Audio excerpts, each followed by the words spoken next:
que se emite desde Santander de Quilichao, Tierra de Oro, Departamento del Cauca, Colombia, América del Sur.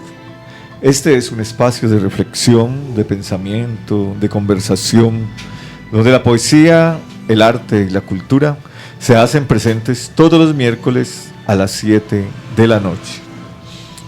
Hoy haremos un pequeño homenaje a nuestro gran poeta León de Grave.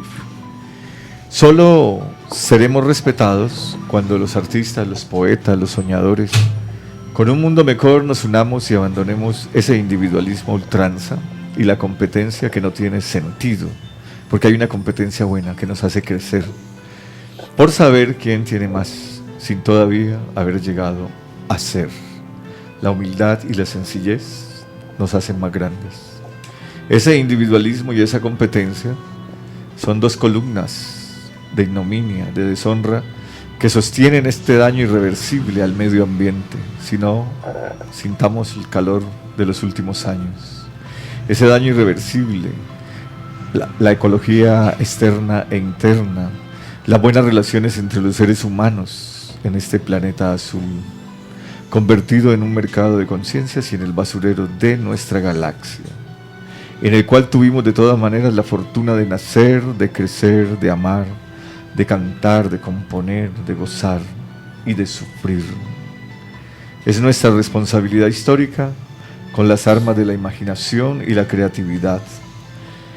Debemos cambiar balas por poesía, por versos. En vez de dar tanta bala, más poemas. Demos más balas, más poemas, más pinturas, más cuadros, más esculturas y menos balas. Ese sería el ideal para este planeta maravilloso. Y debemos recuperar lo que podamos de él, de esa gran catástrofe que le hemos causado. Y es ahora o nunca, aunque el daño parece que es irreversible, pero debemos parar esta masacre. Pues una masacre, lo que le estamos haciendo al planeta, y estamos sufriendo las consecuencias. Ya no podemos casi ni salir al sol un ratico porque nos achicharramos. Uno cosecha lo que siembra, y eso es lo que hemos sembrado en el planeta, desde nuestros bisabuelos, los abuelos, los tatarabuelos. Todos ellos contribuyeron, a pesar de ser tan bellos, tan hermosos, con el daño, y nosotros continuamos con ese daño. Vamos a continuar leyendo el libro La Antorcha Brillante, que es la biografía de don Antonio Nariño, ¿no? Es la biografía de don Antonio Nariño. Antes de empezar a leer esta biografía, hacemos un pequeño saludo a los escritores, a los poetas y a los soñadores que han llegado esta noche a esta mesa de trabajo. Nos acompañan esta noche en nuestra mesa de trabajo en la www.proclamadelcauca.com, tertulia Bosque de las Heliconias, nuestra poetisa, escritora y amiga Berenice Nau. Bienvenida, Berenice. Nuestro gran amigo, escritor Luis Gerardo Bolaños, con licencia para matar las penas. Bienvenido, Luis Gerardo. También esta noche nos acompaña nuestro amigo Edwin Fernando Ortiz. Edwin, buenas noches, bienvenido a esta mesa de trabajo.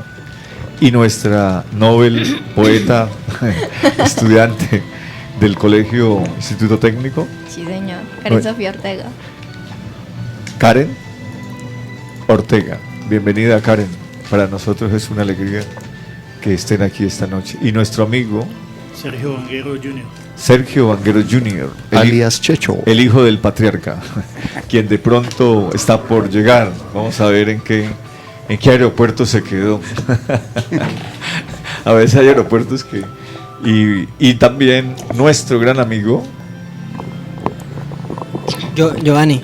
Giovanni Tutinaz, uno de los poetas jóvenes también de la tertulia. el comandante Tuti. Y agradecerle también a Diego, el hombre de las consolas. Dieguito, Diego. mago de las consolas. Sí, el mago de las consolas, Diego. Bienvenido también, Diego. Y quien les habla, quien modera un poco la tertulia, Fabio Enrique Holguín Marriaga. De hoy en adelante voy a decir los dos nombres y los dos apellidos. Más adelante les digo por qué. Porque hay mucha guerra sucia en los medios de comunicación y en las redes sociales. Entonces aparece otro Fabio Holguín hablando cosas terribles, pero ese no soy yo. Si nomás dice Fabio Holguín y tal, entonces yo digo, yo soy Fabio Enrique Holguín Marriaga.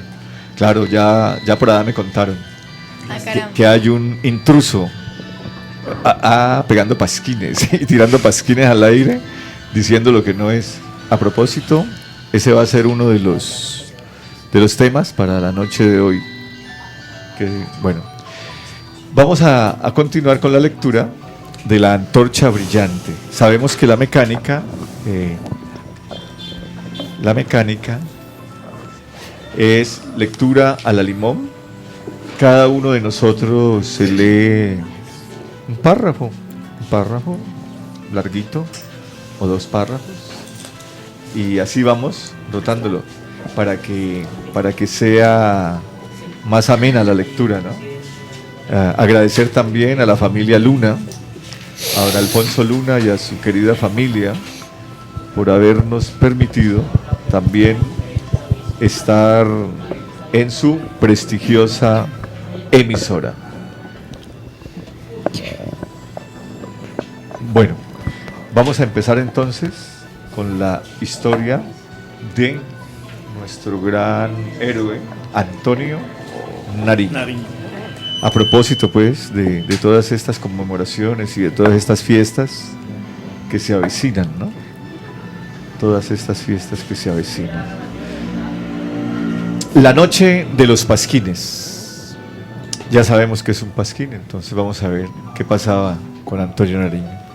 El 23 de agosto de 1794, un soldado español llamado José Arellano, temiendo el castigo de las autoridades, decidió confesar su conocimiento de una confabulación y delatar a los implicados.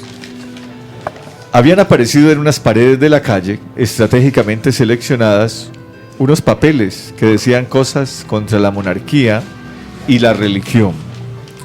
Y el virrey de Santa Fe ordenó a la Real Audiencia investigar los hechos y dar castigo a los culpables.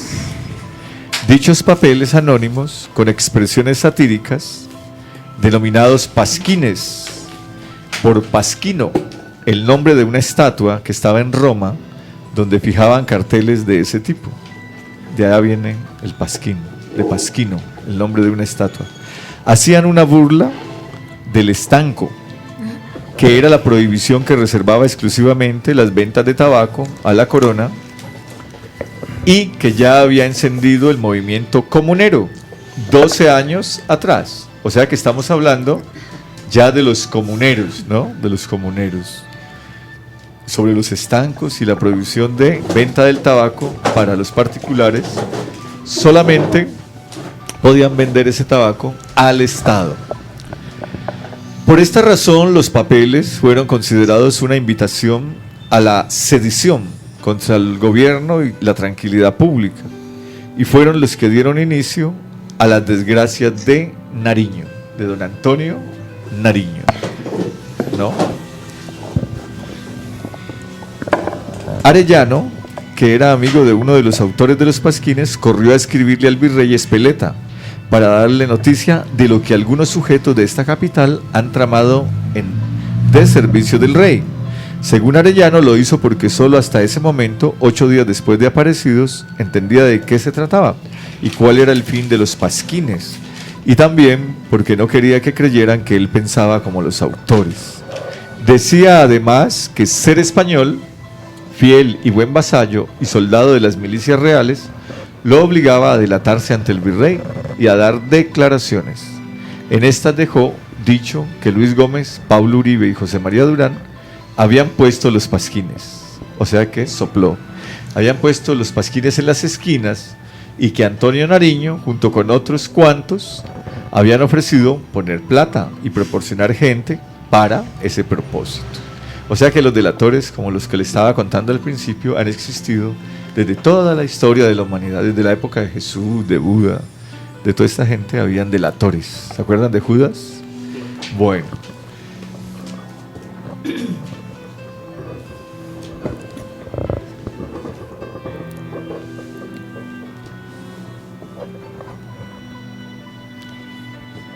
Dijo también que en el Colegio Mayor del Rosario y en la Casa de Nariño se habían reunido para conspirar y habían planeado que dentro de 3 meses o 3 años, o cuando ocurriera el cambio de virrey, iban a prenderle fuego a una casa en el extremo de la ciudad para crear distracción y poder, echarse sobre las armas del cuartel, y que luego iban a matar a todos los que no quisieran apoyar el nuevo gobierno republicano. Nariño fue hecho prisionero y sometido a interrogatorio. De las cosas confiscadas en los allanamientos, ninguna lo incriminaba, pero todo lo hacían aparecer como sospechoso y sobre todo peligrosísimo. Con los testimonios de los otros se fue haciendo claro que si bien Nariño no era artífice de los pasquines, sí había participado en otra actividad a todas luces más amenazante.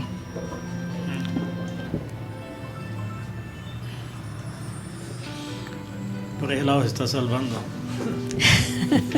Sí. Pero ya lo tildaron de que él daba plata para mantener ese... De todas maneras lo querían involucrar.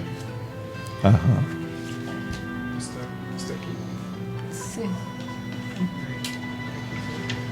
Mire que la historia a nosotros no nos la dieron así. No. Nada.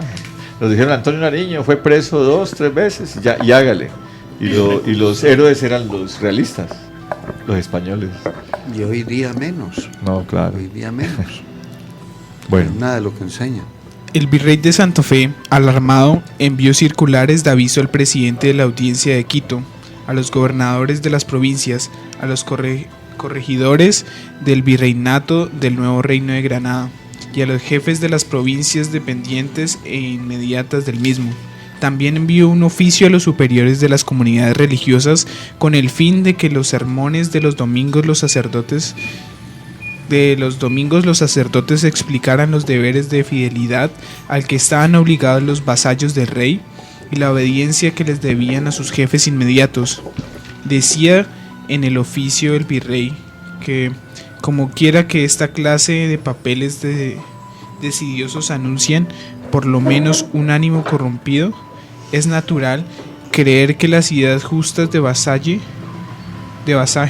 fidelidad y respeto debidos a nuestro augusto monarca y a los que gobiernan en su real nombre se hallan bastante debilitadas en las gentes fáciles e incautas que se han atrevido a dar este paso arriesgado, cuyas consecuencias y resultados no son ellos capaces de prever por un efecto de su propia seducción y fanatismo. Además, el virrey les pedía a los sacerdotes que aclararan a sus feligreses que no había razón para estar descontentos con el régimen absolutista, pues el monarca no estaba cobrando más impuestos. Si en cualquier circunstancia hay tiempos, debe ser extraño semejante modo de pensar y proceder. Lo es más, sin duda, en la ocasión presente en que después de estar empeñado su majestad en una guerra cuya justicia y cuyas causas conocen todos, no solo no ha pensado en gravar a sus vasallos con alguna contribución, cobrar impuestos de guerra, sino que les ha concebido los mayores alivios, distinguiendo particularmente a los de este reino en la concesión de grandes franquicias y extensiones de derechos, es decir, permisos, para el comercio interior y exterior. Entonces, les daban órdenes, ¿no?, a los curas y a los sacerdotes para Sí. que se sometieran, siguieran sometidos al rey, ¿no?, y a la corona. Y ahí está la muestra de que como también el clero ha participado activamente en todas estas situaciones. Para el virrey era claro que nadie tenía por qué reclamar contra el gobierno y que las ideas escritas en los pasquines, además de ser parto de una imaginación desconcertada, estaban prohibidas por la religión y por el gobierno y debían ser por consiguiente destruidas para evitar su progreso. Pero en la circular a los gobernantes era más claro y puntual sobre las amenazas políticas y la importancia de establecer quiénes difundían esas ideas. Le interesaba sobremanera identificar cuáles eran las conexiones de aquellos en las provincias y regiones con los intelectuales y científicos que publicaban periódicos en Santa Fe. Advertía el virrey sobre algo nuevo y peligroso. Con motivo de haberse fijado hace días en los parajes públicos de esta ciudad unos pasquines sediciosos y como resultado de las pesquisas hechas sobre ellos y sus autores, se tiene noticia de que se ha esparcido por este reino un papel impreso cuyo título es Los Derechos del Hombre y que su objetivo es seducir a la gente fáciles e incautas con ideas dirigidas a favorecer la libertad de religión y a turbar el buen orden y el gobierno establecido en estos dominios de su majestad. Y como igualmente se recela que haya unos sujetos de espíritu inquieto que se emplean en difundir y propagar semejantes máximas, le aviso para que esté a la mira y pueda atajar y cortar el daño en su principio y recoger los papeles de esa clase que haya por allá. También para averiguar por los sujetos que las esparcen y saber si tienen correspondencia con los periódicos que se imprimen en esta capital y los remiten por correo para saber si fue así como les llegó el impreso perjudicial de que se trata. Les preocupaba mucho lo de los derechos del hombre, ¿no? La traducción. Imagínese. Lógico. Claro, porque ya le iba a Ya abrir estaban abriendo los las ojos a la gente. entendederas a la gente, ¿no? Claro. Claro. Con franquicia, el virrey se refería al papel periódico de la ciudad de Santa Fe de Bogotá, que se publicaba desde 1791 bajo la dirección de Manuel del Socorro Rodríguez, que tenía corresponsales y suscriptores en diversas poblaciones del virreinato, y se ocupaba de temas de economía, mineralogía, agricultura, moral y filosofía política. Y sospechaba que junto con el envío del periódico pudo ir escondido a las regiones del peligroso texto y veía con claridad tres amenazas: la aparición de los pasquines, la impresión clandestina de una obra y una inminente sublevación. Para cada una de ellas, el virrey Espeleta abrió una causa judicial y puso un juez a dirigir la investigación correspondiente. O sea que ya veían venir como la insurrección, ¿no? La sublevación. Imagínense, distribución de pasquines, un periódico clandestino y la filosofía política, que era la de los enciclopedistas, ¿no? Que era la de... Poeta, una preguntita sobre el tema. Sí, tranquila. ¿Hay una diferencia entre panfleto y pasquín? Porque Vargas Vila fue un gran panfletario. Pues mira que yo creo que no. Claro que en el sentido de que por lo menos yo creo que cuando salían los panfletos de Vargas Vila todos sabían que era Vargas Vila, ¿no? Claro. O tal vez él colocaba su nombre. Por el ¿no? estilo. Lo que No. pasa es Por que el estilo, tal vez. la palabra pasquín macartiza ideas fuera de las que se llevan en esa época. Entonces, como lo dijo también, que era sobre la estatua. Creo que los pasquines son más con contenido político y de insurrección, de sublevación. ¿Cómo? De subversión, ¿no? Poeta. Pero el panfleto.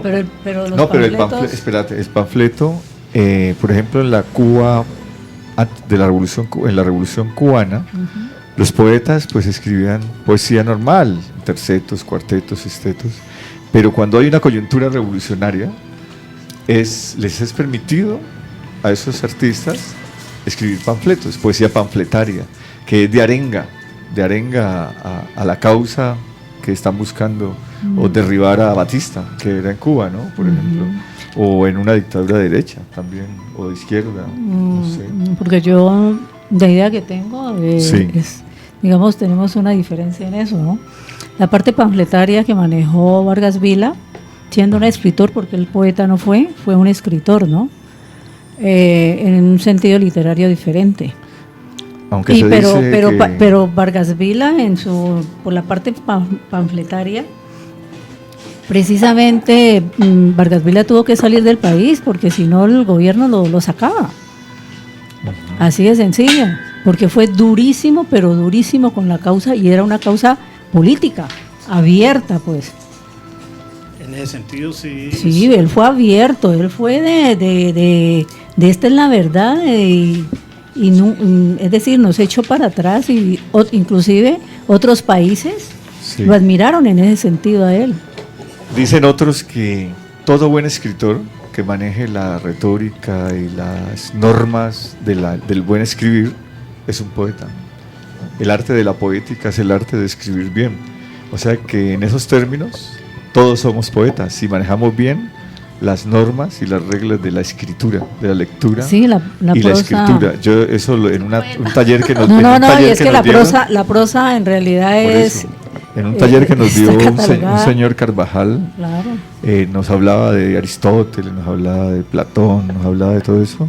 Y para Aristóteles también, poeta es todo el que maneja las reglas No, de la sí. prosodía, de la ortografía y del buen escribir. O sea Del que en verso, el fondo ¿no? el que escriba bien es un poeta. No, eso es cierto. Sería en términos universales, ¿no? Pero ahí les dejo digamos, la inquietud Ajá. de investigar sobre la parte en que hay una diferencia, o si en realidad puede ser como un sinónimo. De ¿no? todas maneras, Pueden ser sinónimos. el ¿no? pasquín, Pueden darse para mí el como- pasquín y el panfleto tienen la misma Sí, finalidad. de pronto sí. Que es subvertir un orden establecido de Ajá. cosas malsano, que está en contra de la mayoría de una ciudadanía o de una comunidad. Entonces, para eso se utiliza el pasquín y el panfleto, ¿no? Más adelante también debíamos hacernos una tertulia sobre ese Sobre aspecto. eso, sí, sería genial. Bueno, vamos a continuar entonces. Gracias por la acotación, Berenice. De Antonio Nariño. El capítulo 4 dice franquicias para el comercio. O sea que el capítulo anterior fue agradable, ¿no? Y también tenaz para Antonio Nariño, porque ya lo involucraron en que él era uno de ellos, ¿no? Y los derechos del hombre. ¿Dónde quedamos? Los derechos del hombre se basaban mucho en base a lo que había pasado también. En la Revolución Francesa, correcto. Con los enciclopedistas, ¿no? Claro. Dentro de los intereses de aunque en la Revolución Francesa estuvo mucho la oligarquía, ¿no? Ayudó mucho la oligarquía para la Revolución Francesa. Sobre todo la nobleza. Y ellos fueron los La que nobleza. prácticamente extendieron todo y dieron todas digamos que las ideas necesarias para que esa revolución se llevara a cabo y colocaron también, digamos, capital y Lo que pasa es que en esa época, revolucionaron prácticamente a la clase menos favorecida, ¿no? en esa época habían 3 estados. Una vez lo dijimos. El primer estado era el clero, en el segundo estaba como la nobleza y los que dominaban, que venían de la Edad Media, eran los terratenientes. Y el capitalismo o la burguesía todavía no tenía poder, porque estaban en el tránsito de llegar a la revolución industrial. Entonces la burguesía utilizó a los campesinos, a los trabajadores, a los artesanos para hacer la revolución, porque ellos tenían plata. Y cuando ya triunfó la revolución, los traicionaron. Y luego vino la República y entonces ya la burguesía tomó el poder y aplastó en la Comuna de París la primera revolución, el primer estado que iba a haber obrero antes de la Revolución rusa, era la Comuna de París, ¿no? Para hacer un poquito de claridad, era la Comuna de París. Y la burguesía traicionó a todos los que le colaboraron para derrotar a la nobleza. Y le cortaron la cabeza al rey y todo el cuento. Entonces la burguesía pertenecía al tercer estado, ¿no? Entonces después de la República ya el sartén por el mango ya la cogió la burguesía, que eran los que tenían el dinero. Sí, la Eso idea es. principal fue la salida de la monarquía, ¿no? Claro. Era sacar la monarquía. Cortarle la cabeza al rey y ya se acabó la monarquía. Bueno, Dentro de los intereses de la Ilustración por explicar la naturaleza, clasificarla y ponerla al servicio de los europeos, junto con el propósito de incrementar el comercio para aumentar los ingresos de las arcas reales, la corona española promovió una serie de misiones científicas en sus colonias del Nuevo Mundo a finales del siglo XVIII. En 1760 había llegado al nuevo reino de Granada en calidad de médico personal del nuevo virrey Pedro Mesía de la Cerda, un científico de nombre José Celestino Mutis, muy interesado en la botánica, además de otros saberes en los que seguía a Newton y a Copérnico. En Santa Fe, Mutis fue profesor de matemáticas, promovió el conocimiento de la astronomía, la geografía, la geología e impulsó el florecimiento del dibujo y las pinturas relacionadas con la biología. Fundó en la capital del virreinato la Sociedad Patriótica del Nuevo Reino de Granada para que las personas se juntaran habitualmente a conversar y discurrir en temas científicos que condujeran al progreso. Llevaba años pidiendo recursos para una empresa que debía engrandecer la nación española al producir ventajas a la ciencia y la extensión del comercio. Cuando el 6 de septiembre de 1783, por mandato del rey Carlos III de España, se creó la Real Expedición Botánica y él fue nombrado su director bajo la protección del entonces arzobispo y virrey Antonio Caballero.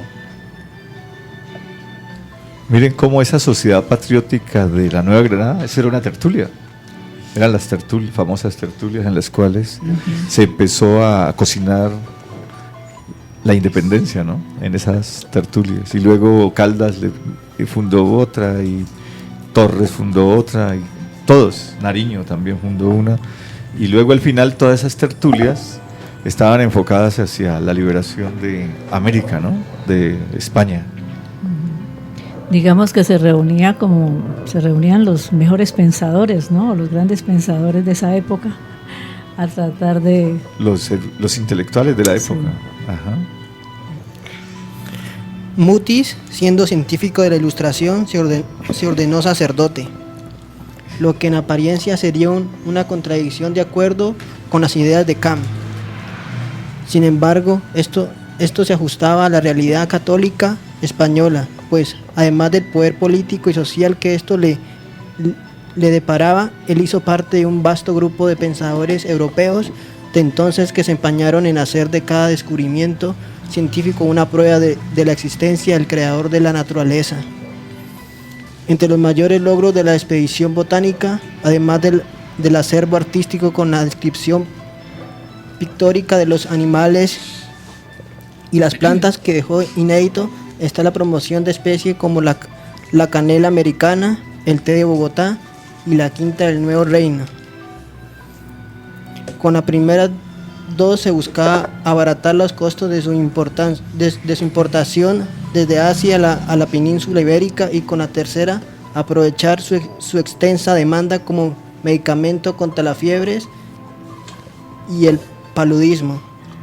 Malaria es una palabra que no llegaría a través del italiano muchos años después.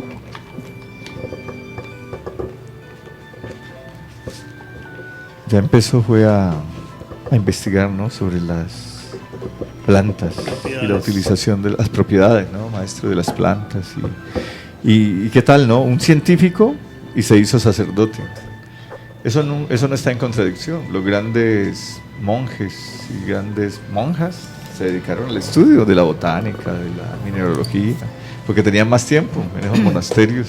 ¿A qué se dedicaban? Bastante. A orar y a investigar, ¿no? ¿Se acuerdan también de, yendo más atrás, las sociedades herméticas de Pitágoras y todos ellos, los eleáticos, los jónicos, eran sociedades, eran como unas sociedades secretas, pero eran místicos, y de allí eran filósofos, se volvieron matemáticos, físicos. Eso tiene una lógica. Sí, los de cada escuela.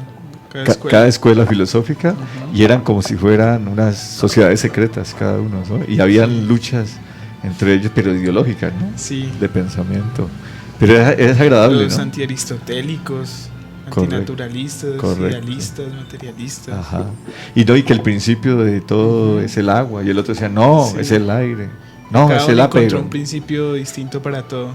Para explicar el Y origen. aunque algunos fueron como compañeros o discípulos entre ellos mismos, encontraban como las mismas ideas con un principio distinto. Correcto. Grandes ideólogos. E ¿no? iban armando las escuelas, ¿no? Las escuelas. Bueno, Mutis era en cierta forma un líder dentro del grupo de hombres blancos que se beneficiaban de la explotación económica de la colonia. Miren lo que se acabó de leer. Era como un líder dentro de ese grupo de hombres blancos que se beneficiaban de la explotación económica de la colonia.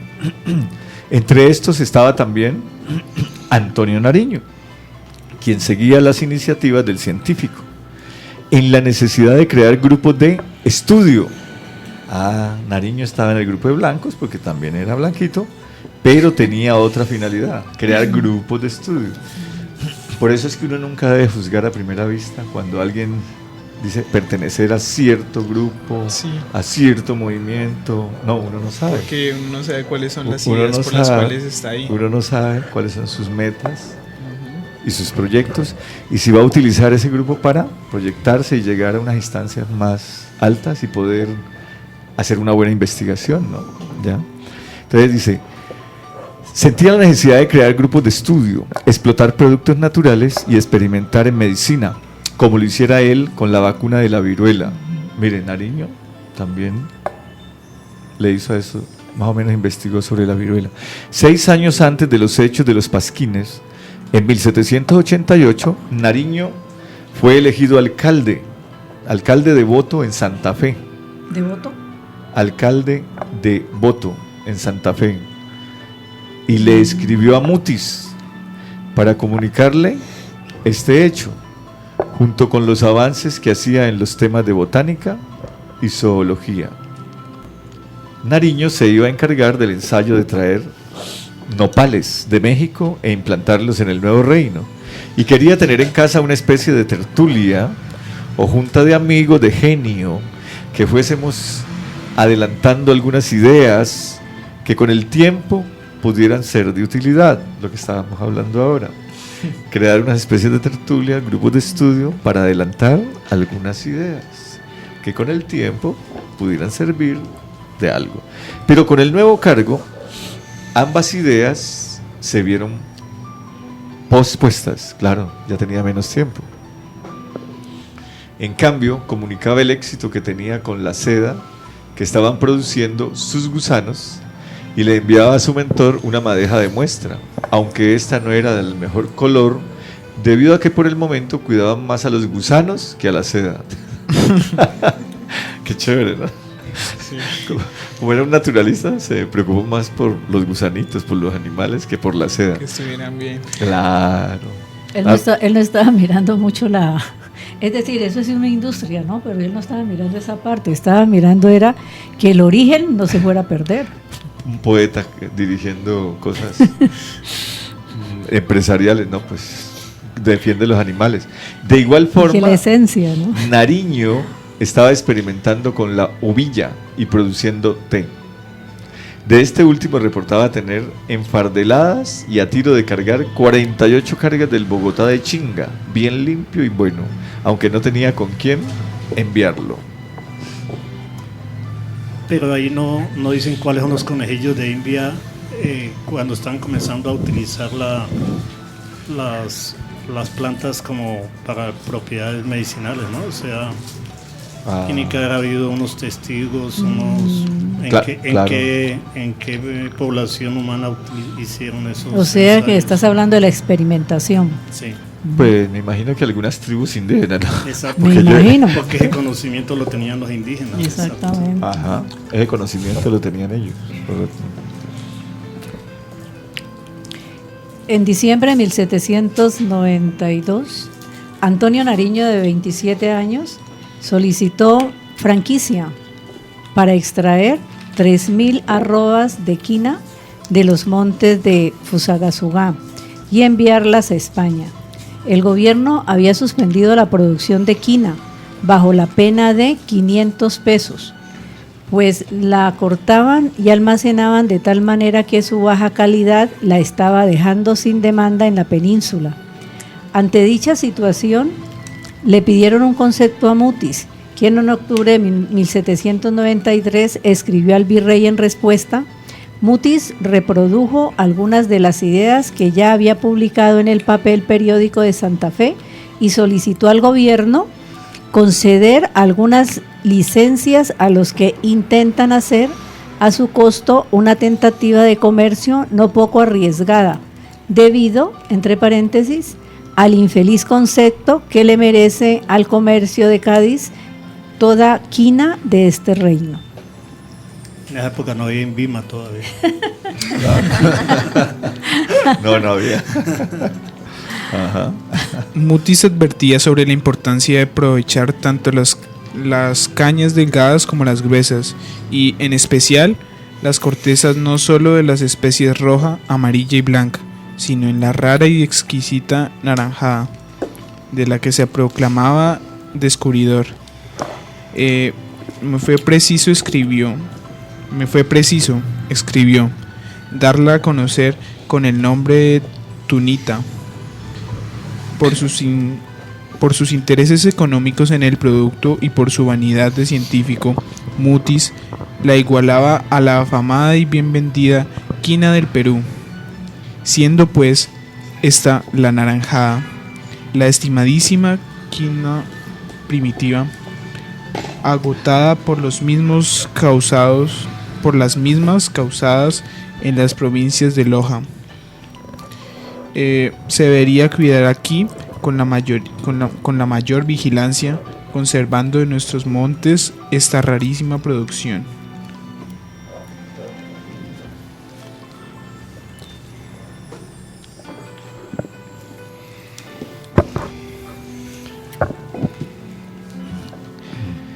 Mutis determinó los criterios para cosechar y empacar las cortezas. Los exportadores interesados en obtener licencias debían especificar las especies que querían acopiar. Estas debían ser cortadas a una vara de altura para permitirles retoñar y ser presentadas en tiras de 1/4 de largo y 1 pulgada de ancho. Afirmaba que no había necesidad de un tamaño mayor ni de enrollarlas a imitación de la canela, pues iban mejor planas en los cajones. Recomendaba por último raspar el embés para limpiarlas y para que se pareciera en su presentación a la peruana a la que estaban acostumbrados los comerciantes y médicos de Europa. El fiscal del gobierno le envió el concepto de Mutis a Nariño para que éste arreglara su petición de acuerdo con lo informado por el director de la botánica. Nariño escribió su solicitud en arreglo a lo pedido, aclarando los 3 puntos que se deben guardar en el corte de la quina, a saber, las calidades que se deben cortar, que no se desperdicie el cortezón y que vayan las cañas raspadas. Nariño cumplía con todo, pero hacía la salvedad de que si bien raspaba el embés para limpiar la corteza, no procedería a más debido al encarecimiento de los costos que esta penosa operación implicaba y a que sus clientes ya conocían su producto bien acreditado en la presentación anterior. Ya se hablan de ¿Cómo? presentaciones y todo, ¿no? En la quina y todo. O sea que los hombres se dedicaron no solo a las ideas políticas, sino que también a investigar, ¿no? El 11 de mayo de 1794 se le concedió el permiso para extraer las 3.000 arrobas de quina de los montes de Fusagasugá, en los términos expuestos por el director de la expedición botánica, Dr. Don José Celestino Mutis. Así que para 1794 Nariño, desde 29 años, llevaba 9 de casado. Había sido alcalde y era tesorero de diezmos, una especie de banquero que administraba e invertía los dineros recaudados mediante este impuesto. Tenía una casa en la plazuela de San Francisco, número 14, en el barrio de Las Nieves. Había comprado la estancia de Fucho, una hacienda de inmediaciones de Santa Fe, en Musú, entre el río Fucha y el Camino Real de Osa, en lo que hoy es precisamente la localidad Antonio Nariño. Otra hacienda en el Valle de Sopó, con 307 corderos, 4 mulas de carga y alguna producción de trigo. Se dedicaba a la extracción y exportación de quina en Fusagasugá. Experimentaba con la producción de otros frutos. Había organizado una tertulia en el estudio de su casa, el Santuario, dedicado a los pensadores liberales, y había establecido la imprenta patriótica en la plazuela de la iglesia de San Carlos, en la que, entre varias otras cosas, se editaba cada viernes, desde el 1 de abril de 1793, el papel periódico de Santa Fe de Bogotá. Muchas gracias, Karen. Vemos allí, vamos avanzando, ¿no? Entonces ya llevamos 4 capítulos. Y ya está la imprenta localizada. Imagínate, ya está localizada. Con una imprenta, esos hombres cómo votarían de ideas, pues, imagínate, ya. Es interesante, ¿no? La tertulia y la imprenta. Se llamaba la tertulia del santuario, ¿no? ¿Cómo era? ¿El santuario? El santuario, ¿no? El santuario, sí. Decirles que me ha llegado un manifiesto, el manifiesto de artistas y cultores por la paz, me llegó de Bogotá. Una red de artistas que les hablaba aquel día y al fin me lo enviaron, me lo entregaron ayer, sino que se me quedó, donde hay una figura hermosísima, hay un hombre con una, ¿cómo se llama? Se tapa, con una bufanda o tapándose, como tirando algo. Una mordaza, No una mordaza. Lo que hacen los estudiantes cuando se tapan. Ah, ya. ¿Con una qué? ¿Pañuelo? Sí. Pasamontaña. Con un pasamontaña. No, tapándose aquí y como lanzando algo, pero lo que lanzan no es un arma, sino un ramo de flores. Hermosísimo. Qué lindo. Claro, así es la portada. Pero ¿cuál será el símbolo de que esté con la cara tapada? ¿Qué significará? No, la boca. solamente es la boca. Ah. O sea, protestando. ¿Hablo con el gesto? Protest- Hablo con el gesto más no con la voz. Correcto, protestando, pero no tirando papas, ni granadas, ni balas, flores. sino flores. un ramo de flores. Y entonces dice, manifiesto de artistas y cultores por la paz. Tiene 10 puntos. Lo iba a traer, pero yo creo que ya para el otro miércoles, para que leamos algunos de los puntos. Está en todo el país, en todos los municipios y en todas las ciudades ese manifiesto, para los que soñadores, poetas, pintores, firmemos y lo enviemos para que los grupos, los actores armados, legales e ilegales, y el gobierno no se paren de la mesa en La Habana.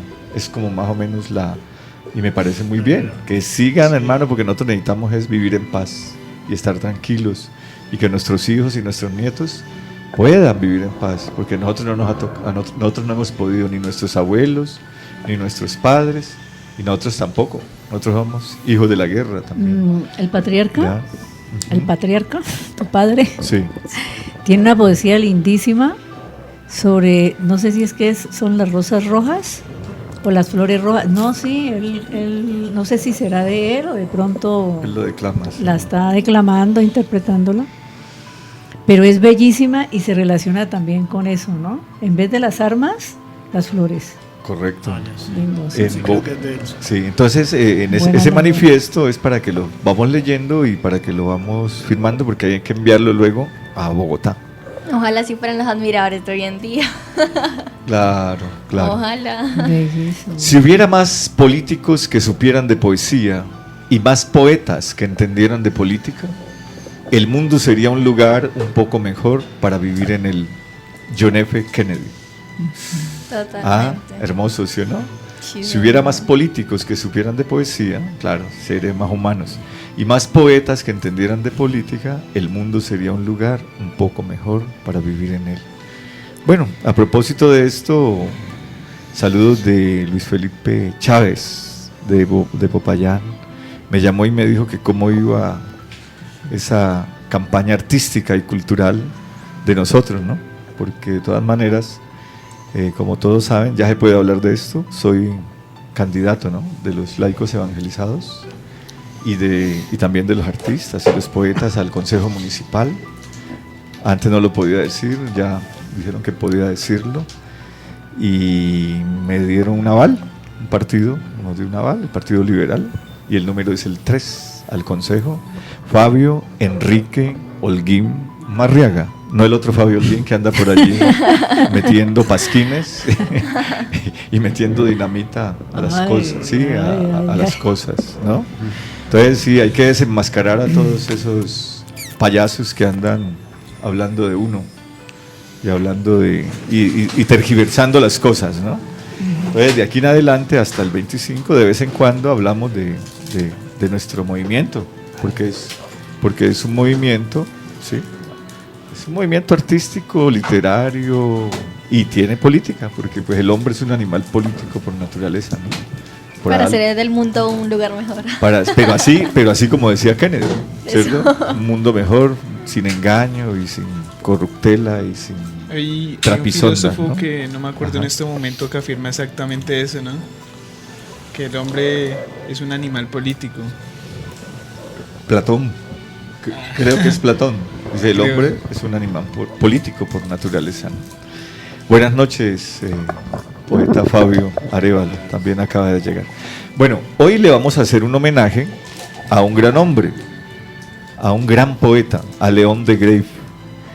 120 años de a 120 años de su nacimiento. 120 años de su nacimiento. La disciplina del bohemio se llama este artículo. Era un gran bohemio, ¿no? Aquí se puede ver en la foto el de la barba. El de la barba. ¿Me permite ver el nombre? El de la barba. León de Grave. León de Grey. León de Grave. Ese nombre es como irlandés, ¿no? Ese apellido es como irlandés. El de la barba que está allí en la foto, ¿no? Míralo acá. Listo. Este León de Grave revolucionó la poesía en Colombia. Suena absurdo que un hombre escribiera poemas de 25 páginas y los publicara por entregas en diarios como este. Suena impensado también que una legión sin nombre le mandara plata para evitar que el fisco le rematara su casa. ¿Qué clase de poeta era León de Grave? Entonces vamos a leer un pedacito que hay aquí. Alumno León de Grave. Conducta 5. Asistencia 5. Aprovechamiento 5. Aseo 2.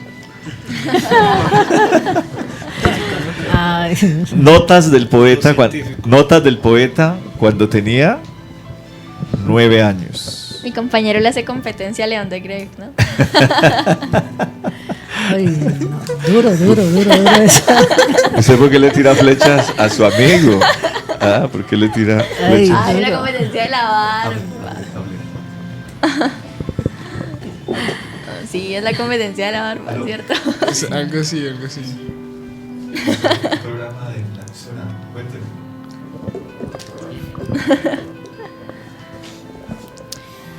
Continuamos mientras Fabio se desocupa.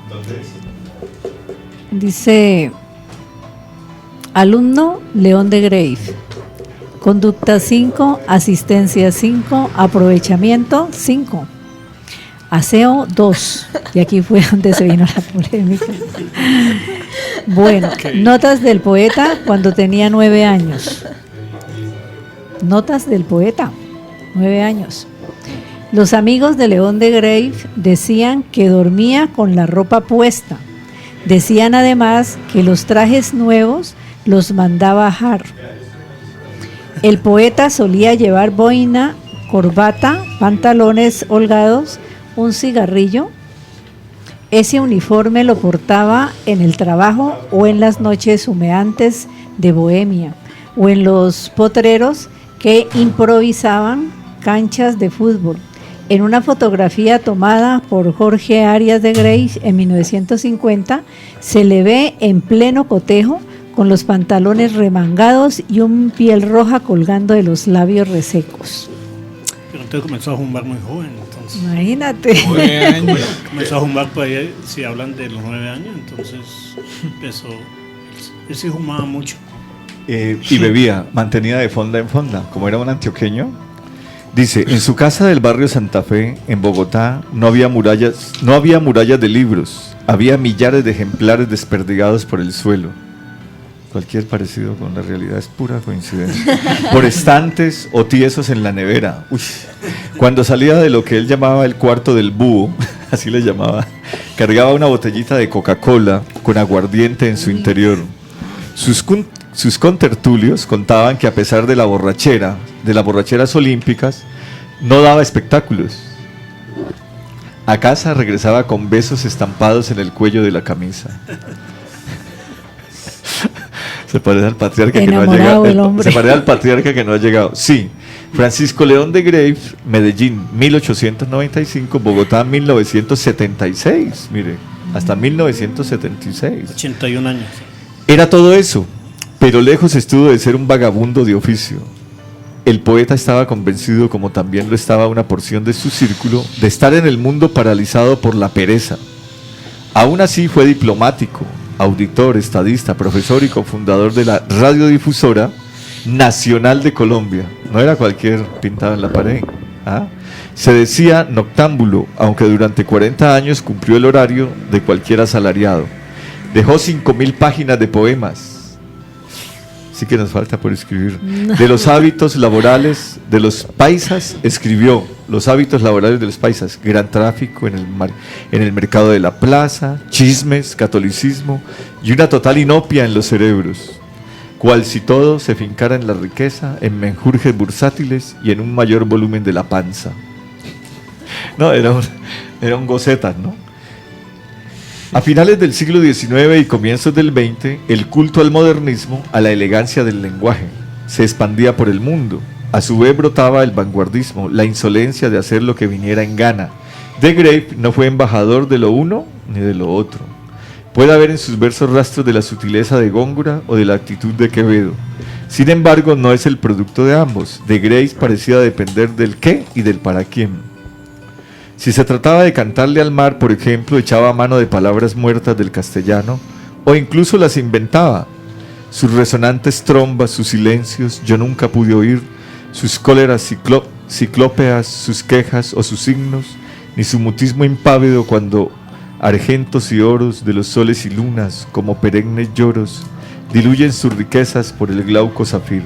Si el asunto era, en cambio, escribirle a su esposa o algún amor de taberna, quería hacerle entender: esta rosa fue testigo de este que si amor no fue, ningún otro amor sería.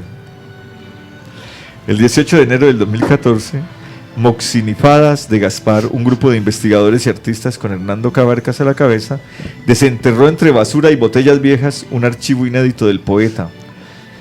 En el barrio Santa Fe se trata de vinilos de larga duración, cada uno enfundado y firmado por De Graeff. Cuadernos y libros son objetos que sobrevivieron a incendios, inundaciones, saqueos, y que durante casi 20 años reposaron en lo que es hoy un parqueadero y era antes su casa. De Graeff vaticinaba que ese archivo sería investigado en el año 2000 y pico.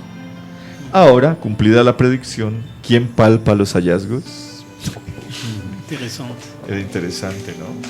Ustedes le están haciendo un homenaje en Medellín, en Bogotá. El libro de signos, dejó otro libro que se llamaba Bajo el signo de Leo, otro que se llama León de Graeff, relatos, tergiversaciones, es de poemas. Fárrago, quinto mamotreto. El hombre escribía primer mamotreto, segundo mamotreto, tercer mamotreto, cuarto mamotretos, y eran unas cosas así de grandes sobre los poemas. Bueno, después de hacerle este pequeño homenaje a León de Graeff, vamos a hacer la ronda. ¿Cuál es lo mínimo que tiene un mamotreto? Uy, por ahí 200 o 300 poemas. ¿Sí? En la Universidad del Cauca, allá los prestábamos y los leíamos en el parque. Nos faltaba bastante. Tomando vino, allá los leíamos. ¿Sabe qué? Ahorita que leía la descripción de León de Graeff, Sí. me hacía recordar, pues yo me estoy leyendo un libro que es la biografía de Steve Jobs, el creador de Apple. Y Ajá. daba, pues no tan similar, pero sí daba como cierto aspecto, porque decían que cuando él empezó a trabajar en Atari, él se guiaba mucho por la cultura zen y el budismo y toda la cultura oriental.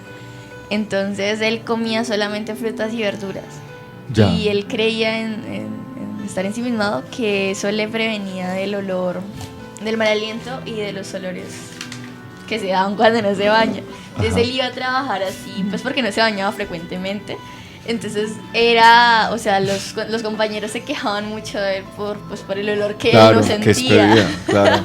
O sea que él se dedicaba solamente a su investigación y no más. Sino que cuando estaba trabajando en Atari, él estaba, pues entró solamente como un técnico, pues algo muy básico. y después ya, sin embargo, el jefe de él no lo quería despedir pues por algo tan trivial como era. Como la chucha. Pues, Hablando sí. más claramente. Algo tan trivial como la chucha, la pecueca y la macueca. Sí, entonces lo pasaron para el turno de la noche, pero era así, y él creo que empezó a consumir LSD, 25, la droga psicodélica, Wow. creo que fue como a los 16, 17 años, Uy, y la tenaz. consumió como hasta los 25 años, creo. Sí, grandes autores y Tenaz, grandes sí. hombres les ha pasado eso, ¿no? El mismo Freud consumía cocaína, ¿no? Porque tenían cáncer y consumiendo la cocaína logró hacer un poco de investigaciones, ¿no? Bueno, vamos a empezar la sesión que se llama la lírica. Momento para la lírica. Vamos a leer textos de diferentes autores, suyos, nuestros, de otros autores. De nosotros. Y de nosotros, ¿sí? Entonces, como para no perder como el orden, yo voy a leer este texto y entonces sigue usted y luego sigue usted vamos así, por la derecha. Relato de Sergio Stepanski, O sea que con ese uff es ausentarte. de León de Grave. Relato de Sergio Stepanski. Yo no sé si lo han escuchado, lo voy a leer. De León de Grave, que es el que le estamos haciendo el homenaje. Juego mi vida, cambio mi vida. De todos modos la llevo perdida. Y la juego o la cambio por el más infantil espejismo. La dono en usufructo o la regalo. La juego contra uno o contra todos. La juego contra el cero o contra el infinito. La juego en una alcoba, en el ágora, en un garito, en una encrucijada, en una barricada, en un motín. La juego definitivamente desde el principio hasta el fin, a todo lo ancho y a todo lo hondo, en la periferia, en el medio y en el subfondo. Juego mi vida, cambio mi vida, la llevo perdida sin remedio. Y la juego o la cambio por el más infantil espejismo, la dono en usufructo o la regalo, o la trueco por una sonrisa y 4 besos. Todo me da lo mismo, lo eximio y lo ruin, lo trivial, lo perfecto, lo malo. Todo me da lo mismo, todo me cabe, en el diminuto hórrido abismo donde se anudan serpentinos mis sesos. Cambio mi vida por lámparas viejas, o por los dados con las que se jugó la túnica inconsútil, por lo más anodino, por lo más obvio, por lo más fútil, por los colgajos que se guinda en las orejas la simiesca mulata, la terracota nubia, la pálida morena, la amarilla oriental o la hiperbórea rubia. Cambio mi vida por un anillo de hojalata o por la esposa de Sinmundo, o por la espada de Sinmundo, o por el mundo que tenía en los dedos, que es casi lo mismo, ¿no? Que tenía en los dedos Carlomagno para echar a rodar la bola. Cambio mi vida por la cándida aureola del idiota o del santo. La cambio por el collar que le pintaron al gordo Capeto, o por la ducha rígida que le llovió en la nuca a Carlos de Inglaterra. La cambio por un romance, la cambio por un soneto, por 11 gatos de Angora, por una copla, por una saeta, por un cantar, por una baraja incompleta, por una faca, por una flaca, por una pipa, por una zambuca, o por esa muñeca que llora como cualquier poeta. Cambio mi vida al fiado por una fábrica de crepúsculos con arreboles, por un gorila de Borneo, por 2 panteras de Sumatra, por las perlas que se bebió la cetrina Cleopatra o por su naricilla que está en algún museo. Cambio mi vida por lámparas viejas o por la escala de Jacob o por su plato de lentejas, o por 2 huequecillos minúsculos en las sienes, por donde se me fugue en gríseas podres toda la hartura, todo el fastidio, todo el horror que almaceno en mis odres. Juego mi vida, cambio mi vida, de todos modos la llevo perdida. Qué poema tan bello, ¿no? Bello, ¿no? De León de Grave. Para mí es uno de los más bellos de él, ¿no? Bueno, vamos a escuchar a Berenice Henao con sus poemas.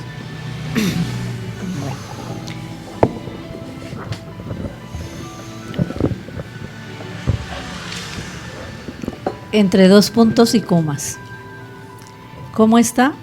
Entre 2 puntos y comas. ¿Qué te parece? Una manera particular de estar.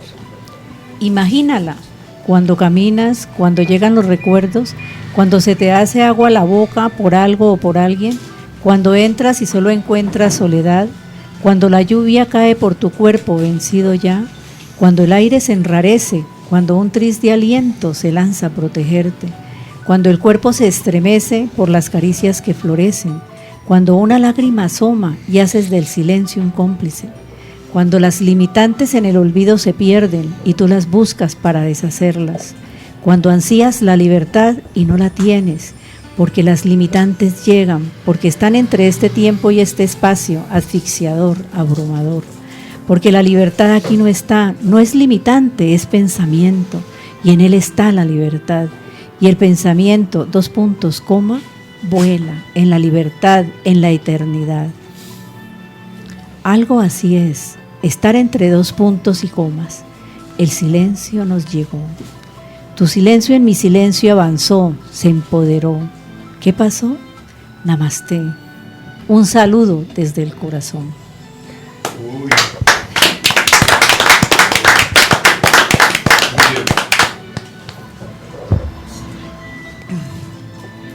Ente de mente sin mente, extraño ser de la naturaleza, remanso de energía inexistente, viajero constante en tu medio la cometa.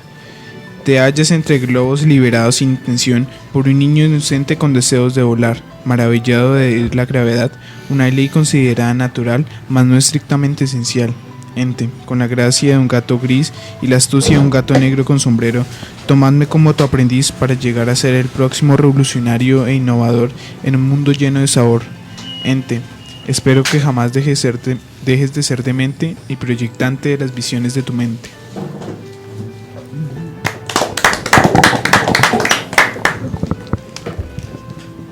No escuchaba Edwin. Como se aproxima el 7 de agosto, que es la fecha en la cual se selló la independencia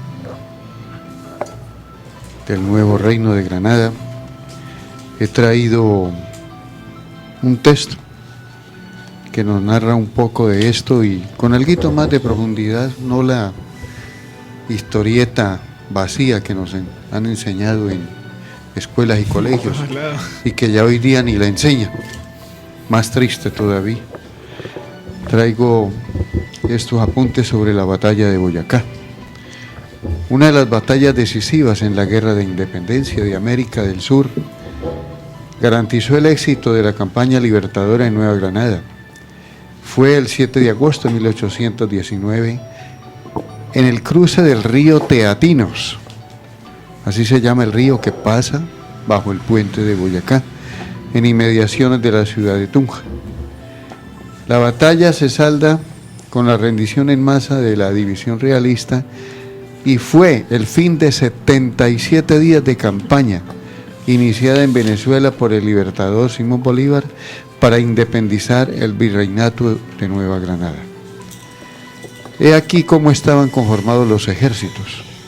Las tropas republicanas al mando del general Simón Bolívar estaban de la siguiente manera: jefe de batalla, general Simón Bolívar; división de vanguardia, general Francisco de Paula Santander; división de retaguardia, general José Antonio Anzoátegui; jefe del Estado Mayor, general Carlos Soulet, el irlandés que se vinculó a esta campaña. Procedencias de los soldados, en su mayoría de Venezuela y Colombia, es decir, granadinos, entre 160 y 200 hombres de la Legión Británica, que también se unieron. Las tropas realistas estaban conformadas así: 2.670 combatientes, infantería 2.300, caballería 350, artillería 20. Jefe al mando, el brigadier José María Barreiro; jefe del Estado Mayor, Sebastián Díaz; vanguardia al mando del coronel Francisco Jiménez; tercera división del Ejército Expedicionario de Costa Firme. La procedencia de los soldados, este dato me entristece, es de tropas americanas en su totalidad. Hermanos contra hermanos matándose. Qué triste. Originarias de Venezuela y Colombia, excepto el Estado Mayor, que es originario de España. Claro, parecido ahora, ¿no? Los comandantes y los generales allá sentados y los soldados matándose. y ganándose ellos allá los millones. Me da rabia eso, me disculpan. Pero la historia siempre nos ha comentado de que los de abajo son los que ponemos... Sí, el soldado raso es pecho. el que pone la sangre, el que pone la vida. Y el general se gana los honores y las medallas. Sí. ¿Sí? Eso es así, Sin tristemente. embargo, hay una frase que dice... Pero allá ellos cuando estén ante Dios, a ver qué medalla les va a colocar. Sin embargo, hay una frase que dice que... Espere un momentito. Dice que cuando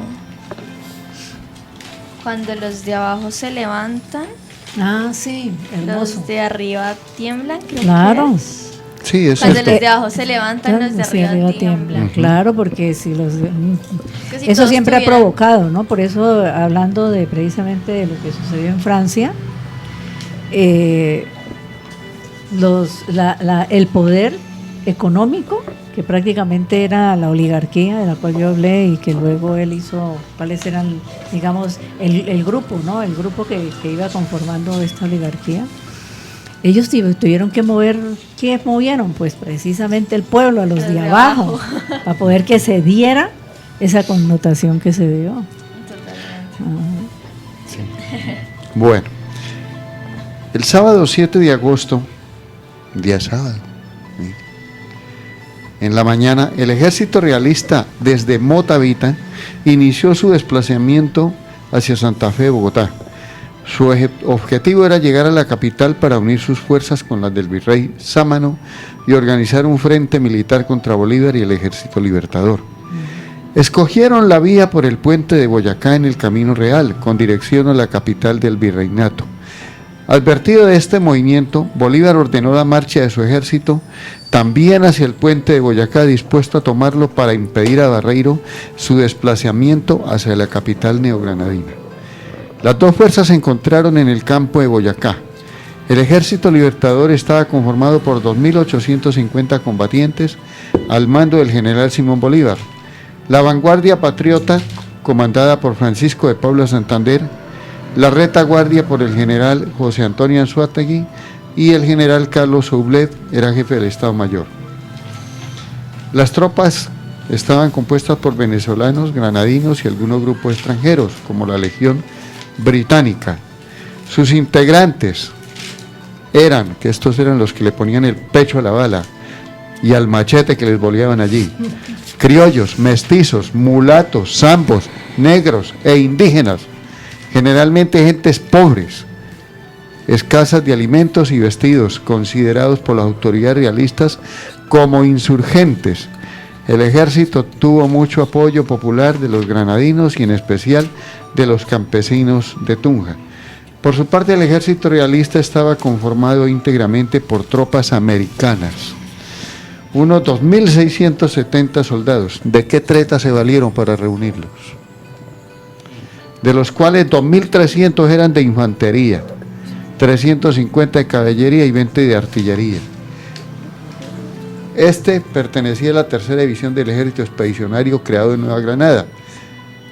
Su comandante era el brigadier José María Barreiro, el jefe del Estado Mayor, el coronel Sebastián Díaz, y la vanguardia estaba al mando del coronel Francisco Jiménez. Hago un corte aquí y paso a leer un recorte que me encontré del periódico El Tiempo de agosto 6 de 2009, que dice lo siguiente: abandonado y descuidado está el puente de Boyacá, máximo emblema de la independencia colombiana. Después de 190 años, las reformas que se le han hecho al monumento han traído más perjuicios que beneficios. Invasión de predios, robo de esculturas y de parte de los monumentos, drásticos cambios, deterioro y olvido han sido la constante del puente de Boyacá desde que fue construido a comienzos del siglo XIX. Del puente original no queda ni la sombra y gran parte de la culpa la tiene el expresidente Caloyera Restrepo, quien para la celebración del sesquicentenario de la batalla de Boyacá en 1969 ordenó modificar completamente el lugar al considerar que el sitio en el que se encontraba era muy pequeño. Indicó Siervo Molano, empresario de Tunja, quien nació en el puente de Boyacá. La familia de Molano era la propietaria de los predios donde se encontraba ubicado el altar. Lleras quería ampliar el lugar para darle una mayor relevancia y asimismo poder ubicar las estatuas de von Miller. Para ello mandó ubicar el obelisco en el lugar donde luchó Anzoátegui contra Barreiro y la estatua de Francisco de Paula Santander donde el prócer luchó. La construcción de un ciclorama debía convertirse en una herramienta para que las personas aprendieran la historia de manera didáctica. Para la edificación del ciclorama fue necesario destruir el casino que se ubicaba a un lado del obelisco, en la plaza central, donde se encuentra la llama eterna. Allí se perdieron las 4 esculturas de mármol que lo adornaban, el escudo de bronce rojo y las cadenas que lo protegían, la portada completa de piedra que daba el ingreso al sótano, donde se guardan armas y municiones, de las cuales la mitad fueron fundidas para acercar el bosque de la República de Tunja. ¡Qué maravilla! Y terminó. O sea que desaparecieron los verdaderos símbolos. El puente original, que era un puentecito de madera, no fue exactamente Calolleras. Él destruyó el segundo. El original fue otra persona. ¿Sí? Un puentecito de madera. Y termino con esto precisamente. 6 puentes en la historia. Aquí tengo el dato de 5. 3 puentes de madera. O sea que ninguno es el original. No, el primero. 3 puentes de madera, 1 de calicanto y 2 de concreto. Han existido a lo largo de la historia en el altar de la patria. El primero de madera existió mucho antes de que se llevara a cabo la batalla en el siglo XIX, ya que hacía parte del camino real que comunicaba a Tunja con Bogotá. Claro, ya existía el puentecito. El segundo fue construido antes de 1904, el cual fue utilizado para pasar los materiales con los que se armaron las estatuas de von Miller. El tercero, en madera nuevamente, se edificó en 1904 para permitir el paso del expresidente Rafael Reyes. Para que pasara ese señor tuvieron que hacerle puente y destruir el otro. El cuarto fue construido durante ese mismo gobierno en calicanto, sangre de toro y cal. Para esa misma época fue edificado el símbolo que en la actualidad identifica el puente. Del quinto no se dice, quién sabe qué diablura hicieron. El sexto y último, actual, por donde circulan los vehículos, fue ejecutado en el gobierno del general Gustavo Rojas Pinilla. Estos son un patrimonio cultural. ¿Qué tal? Bueno, el mío dice así. Ya hubo trifulcas y peleas sin necesidad, ya hubo rebeldías y mucha necedad, un corazón caprichoso queriendo cumplir sus deseos, un amor tormentoso con disputas sin rodeos.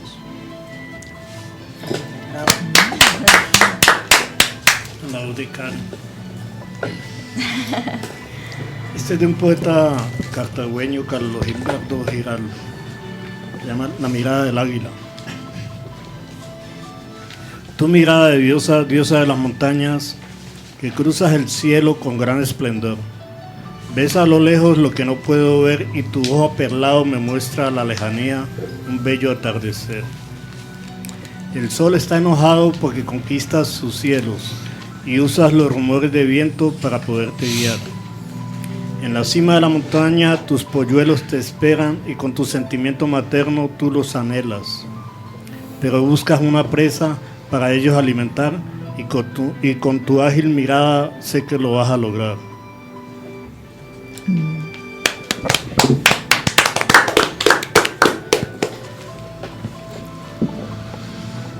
Un día puro, alegre eres, libre te quiero. Despertar ruiseñor, por mi mano anda el cielo plateado y el cantar del campo se desliza en horizontes dorados. Oh horizonte, ocaso, oh torrente, tu pecho beso desde la cumbre pregonera. Tú eres la que me cubre de flores en inviernos tempestuosos. No podrás, al menos, dejar la huella sublime en calma. No pediste la noche infinita y el alba que la devora. Muerto ya nuestros cuerpos en tierras de acuarelas, muerto ya el color del cielo. ¡Qué bonito!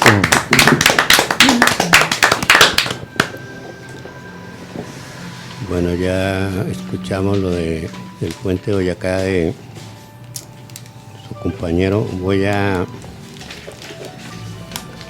un poema Bolívar histórico se llama, escrito aquí en Santander el 25 de julio de 1972, dedicado a mi hijo Fabián Andrés Arévalo Tovar. El 24 de julio es un día muy eminente. En Caracas nació un ser sobresaliente. Es el hijo de doña Concepción Palacios y Blanco y de don Juan Vicente Bolívar y Ponce. Días después es bautizado con mucha solemnidad.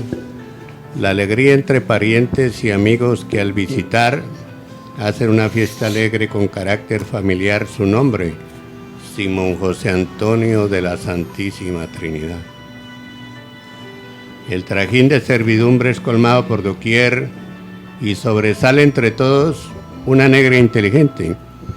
Hipólita se llamaba esta sencilla mujer que iba a ser de allí madre de futuro presidente. Entre abuelo y padre hubo una alegre discusión.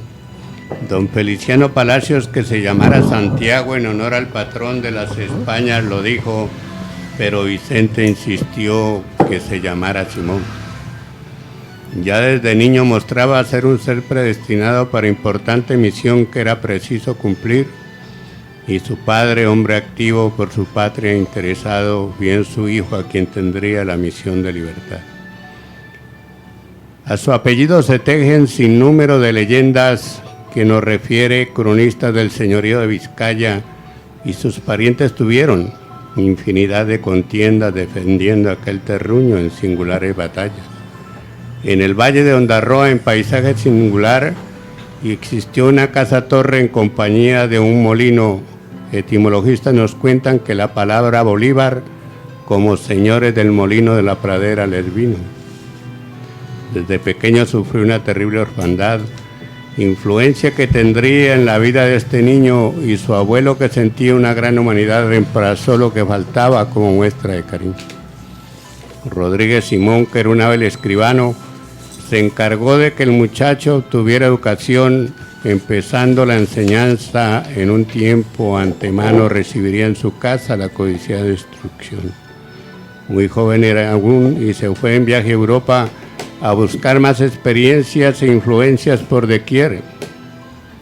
Hizo visitas a Francia y a la Ibérica España, que tendrían en el genio repercusiones también. A sus hazañas la historia enaltece su memoria. Un día desde su patria soñaba con libertar las tierras del nuevo mundo que llenaría con su gloria el genio de las Américas. Ha decidido luchar, jurando en el Sacro Monte el cumplir un ideal. Ante Rodríguez Simón, que serviría de testigo, juro por Dios de mis padres, por mi honor, por mi patria, desarraigar de la América Española su yugo. 1810, año de la libertad. Habían causas influyentes que vendrían a emancipar a la gente esperantes de este momento crucial para nuestra independencia, que venía con claridad. Seguirían las batallas que el brillante general, con su espada de estandarte, llegaría hasta vencer a las huestes subyugantes, y con mucho padecer obtendrían las victorias hasta el brillante final. De Angostura a Boyacá, de Carabobo a Junín, y muchas batallas más le darían al gran genio satisfacciones y gloria que llevará hasta su fin. Libertar 5 naciones son la muestra de su ingenio. En la noche septembrina, hombres quisieron truncar, llevados del egoísmo y negras pasiones, también al gran hombre, y con muestras de heroísmo manuelita, valerosa mujer pudo su vida salvar. Cumplida ya su misión, cansado de batallar, a Santa Marta se iría para esperar ya la muerte. En la quinta de San Pedro se veía culminar un pedacito de historia de este sur del continente. Bravo. Qué bonito. Muy buen compendio de la vida de Bolívar. Bueno. Tu hijo también nació el 24 de julio, ¿no? Ah. El 25. Bueno. Lo dediqué a mi hijo porque pues, a él le gusta la historia. Ya.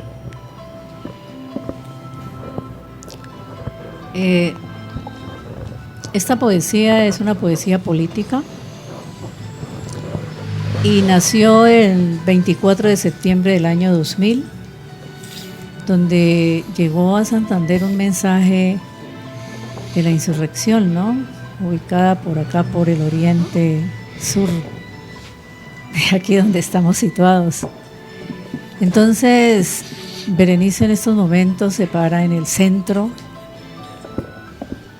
de ese puente de madera y da este grito: sociedad civil, despierta, despierta, despierta, despierta.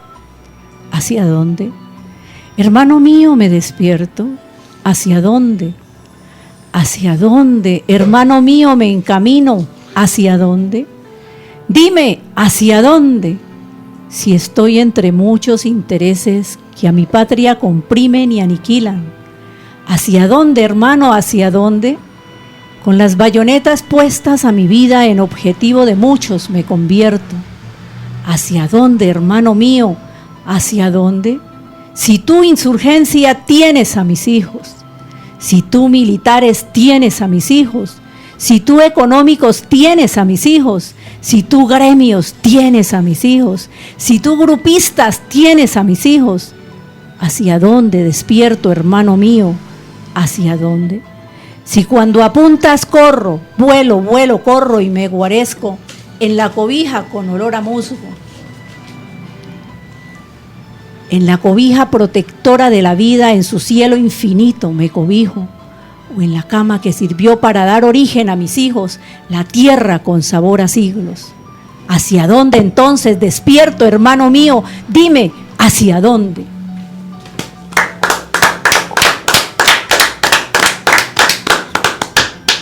Bonito.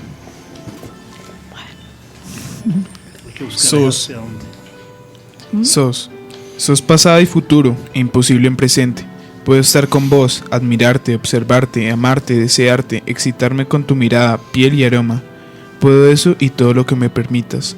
Aunque todo será pasado y futuro cuando lo piense, pues si estamos en presente, ninguno de nosotros estaremos conscientes. Seguida Morfeo, encontrémonos en un mundo solamente nuestro, donde lo inefable sea absoluto, y regresemos a esta realidad para compartir la gran verdad, que aunque estés presente, estás ausente.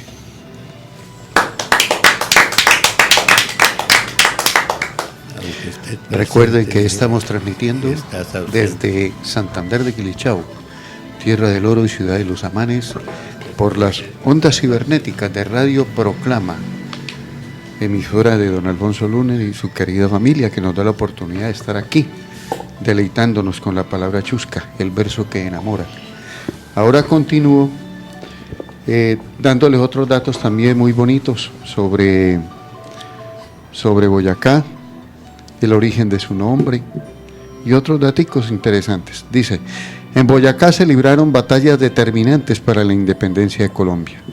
Por este motivo el libertador Simón Bolívar lo denominó Cuna y Taller de la Libertad, y en su honor fue creada la Orden de Boyacá en 1819.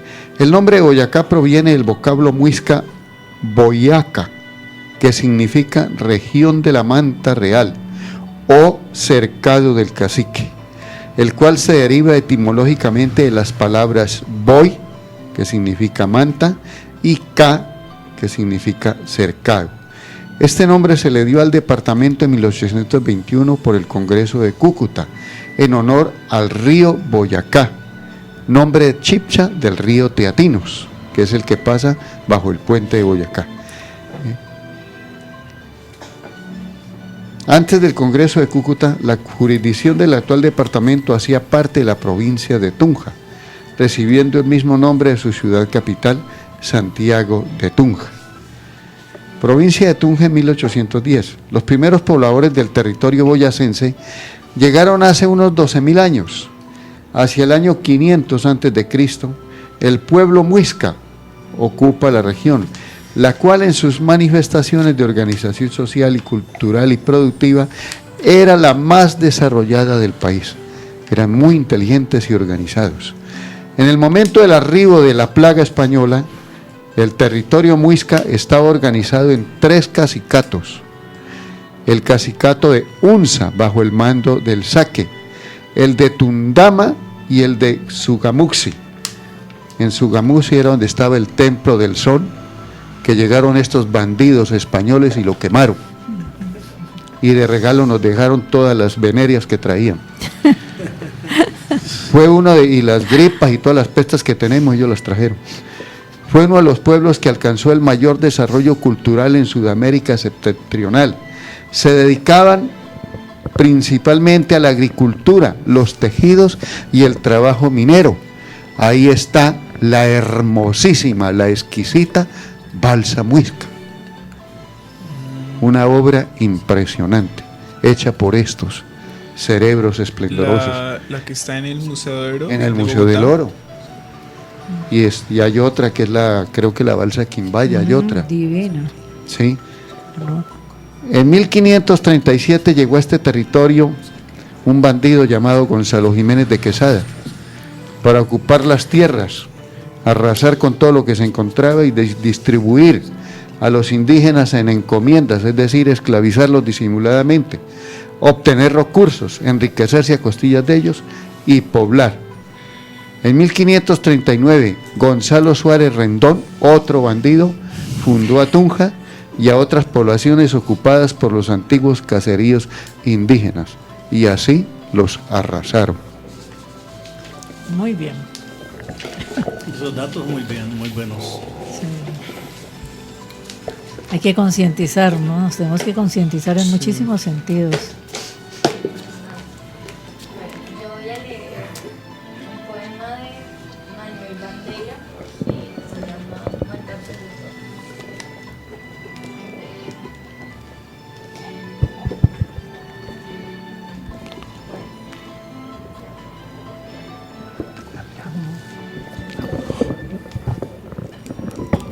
Bueno, yo voy a leer un poema de Manuel Bandeira que se llama Muerte Absoluta. Morir, morir en cuerpo y alma, totalmente. Morir sin dejar un triste despojo de carne, ni un exangüe máscara de cera, rodeada de flores que, felices, se pudrirán un día, y bañada en lágrimas, más que de la tristeza, nacidas del espanto de la muerte.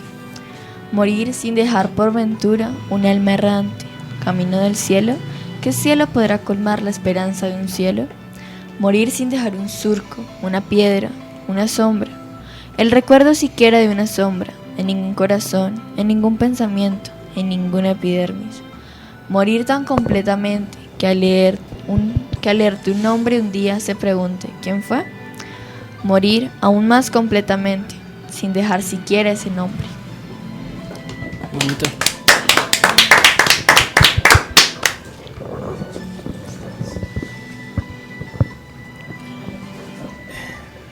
Este se llama Melodía del Arcángel, escrito por la poeta Manuela Muñoz, también de Cartago. Melodía del Arcángel, tan inexplicable como su alma y tan puro como su ser, tan celestial que hasta quiere florecer para que calmes todo su ser pequeño.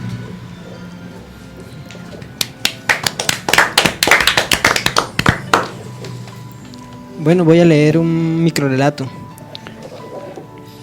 El remanso. Bajo una espesa niebla, cuando intentaba pescar, observé otra vez aquel cajón donde se escuchaba el llanto de un bebé. Me daba terror como la corriente se llevaba aquel chillido. Entonces decidí seguir el cajón río abajo. Tenía curiosidad y a la vez temor de lo que pudiera haber dentro del cajón. Se detuvo en un apacible remanso. Aquel llanto me trastornaba. Tomé el cajón, lo empecé a abrir. No veía nada. Lo cerré, volvió a escucharse el llanto. Lo sé, no podía tener hijos, pero no era esa la manera de castigarme. Divisé algo bajo en el agua. Me sumergí, había una cruz. Escruñé un poco, había encontrado un bebé, todavía estaba vivo. Lo saqué del agua, lo cubrí con mi saco y se lo llevé a mi esposa. Se lo mostré y ella me miró aterrada, tenía unos ojos tan bonitos. ¿Qué te pasa? ¿Estás bien?, dijo mi esposa. Volví a mirar a mi bebé, no había nada.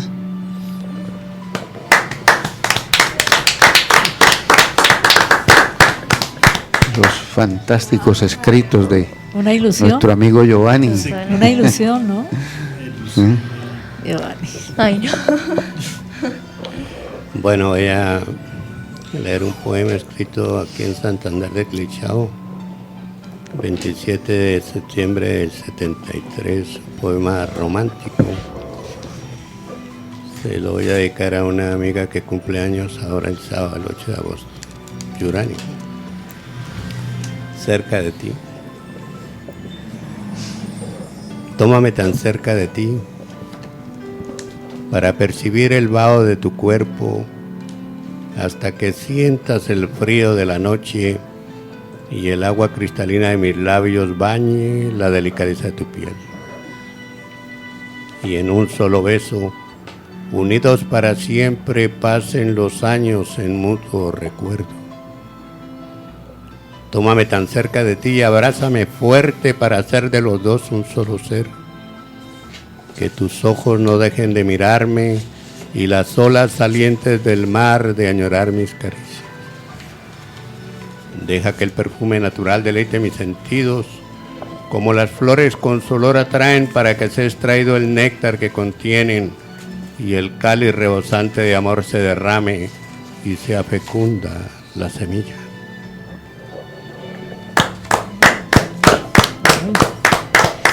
Estos románticos están. Bueno, vivencias. Cerré mis pupilas del misterio para entregarte un segundo de mi vida, y en palpación continua de tu piel y la mía enrollé mis gemidos de historias peregrinas. Descansé en tu regazo, en tu lecho de ternura, en la tibia seducción de tu ansiedad despierta. Juntamos los afines e inspiré tu fuerza. Escalamos uno a uno los riscos de la vida. Te adentraste en mis aguas y absorbí tus tormentas. Vibraste en mis mundos, calmaste mi sed adormecida. Dejaste huellas escondidas, las que encuentro día a día. Tu calor, tu candor entretenidas. Con tu recuerdo en mi memoria, todavía circula tu delicia y la mía. No cumplí. Viví dentro de ti.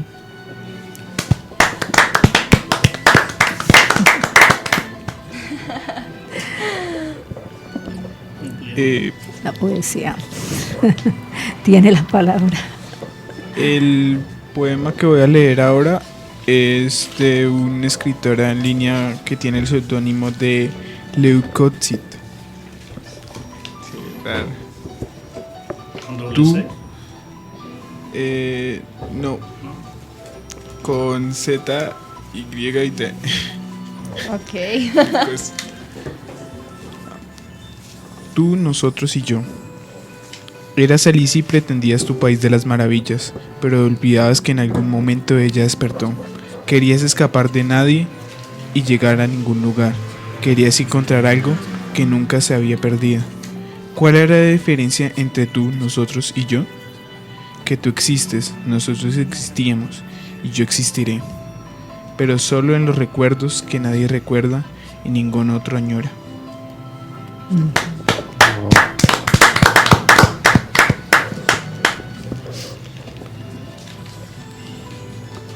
Para terminar con el tema de el puente de Boyacá, quiero dar a conocer, impulsando ya algo del turismo, los atractivos turísticos que encontramos si vamos allá. De todas maneras, a pesar de Las reformas, ¿no? sí, de la reforma entre comillas que hizo don Carlos Llera Restrepo y otros personajes, es un lugar que bien vale la pena visitar. Lo único original es el río, ¿no? Sí, Y que no son en realidad reformas, ¿no? Porque si uno analiza la palabra es reformas. Sin embargo, Como el si río es- también si corre, se hubiera no enlucido, es el ¿no? mismo río. Pero no se ilusión, no se ilusió nada, sino que Sí. simplemente se desapareció. y dice Tampoco así, es el mismo río. Tampoco el mismo río, porque Sí. ya cuántos años que ha pasado por allá. Exactamente. por eso dijo por allá, un loco griego, o romano, no sé de dónde era ese tipo, Un filósofo. pero era un loco chévere. Nadie se baña 2 veces en el mismo río. Exactamente. Exactamente. Sí, así es. Heráclito de Éfeso. Decía la historia que en esa batalla ese río no era agua y no sangre. Sangre. Ujú. Fue tanto. Tanta la mortandad que eso. Y lo que pasa es que el río Teatinos, o río Boyacá, que ahora vengo a saber que se llama así también, qué ¿Teatinos? bonito, sí, Teatinos. El río Teatinos, ese es el nombre propio. Primera vez que lo No ha sido un río caudaloso, no ha sido un río grande, y ahora menos, ahorita ya es un riachuelo que creo que le está haciendo competencia al río Quilichao. Bueno, los atractivos turísticos, de pronto sí tiene un poquito más de agua porque allá es frío el clima, ¿no? Entonces hace que haya más agua que por acá, que es clima caliente. Los atractivos turísticos. El extenso campo que rodea el puente Boyacá posee una serie de monumentos conmemorativos a los integrantes de las tropas de los patriotas y, por supuesto, a su comandante, el que fue posterior a la batalla el primer presidente de la República de Colombia, el general Simón Bolívar. Monumento al Libertador Simón Bolívar. En la parte más alta del lugar se encuentra esta grandiosa obra, también llamada Monumento von Miller. Posee 18 metros de altura y en su remate aparece la figura del Libertador. Este se halla sobre un bloque a hombros de 5 mujeres que simbolizan las 5 repúblicas bolivarianas y abraza el pabellón nacional contra su pecho. Estatua del general Francisco de Paula Santander.